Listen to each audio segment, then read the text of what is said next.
இந்த வருடம் குறிப்பா திருமணங்கள் சக்சஸ் ஆகணும்னு சொன்னால் முருகன் ஆலயத்தில் செய்யப்படும் திருமணங்கள் மிக பெரும் வெற்றியாகும்.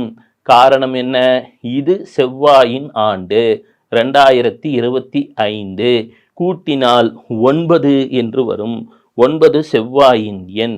எனவே 0 என்ற பூஜ்ஜியத்தை நாம் மிகச்சிறிய எண் என்று கொண்டால் 9 என்பது மிகப்பெரிய எண். ஒரு ஜாதகத்துல எந்த விதமான பொருத்தமும் அவ்வளவு சிறப்பாக இல்லை. இருந்தாலும் இருவரும் காதலிக்கிறார்கள். திருமணம் வெற்றி பெற வேண்டும் என்று சொன்னால் இந்த ஆண்டு முருகனின் ஆலயத்திலே முருகனை வழிபட்டுவிட்டு செய்யும் திருமணங்களில் எல்லா தோஷங்களும் அகன்று வாழ்க்கையிலே சந்தோஷம் ஏற்படும் என்பது ஒரு சத்தியமான வாக்கு. எனவே இனி கவலை வேண்டாம். முருகனது பேரொரு கருணை மிக்க ஆண்டு இது.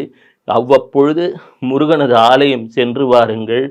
தேன் பாட்டிலை சிறிது வாங்கி தரலாம். நான் சொன்ன மேற்கூறிய சிறிய பரிகாரங்களை செய்யலாம். வாழ்க்கையிலே அனைத்து நலமும் வளமும் ஏற்பட போகிறது.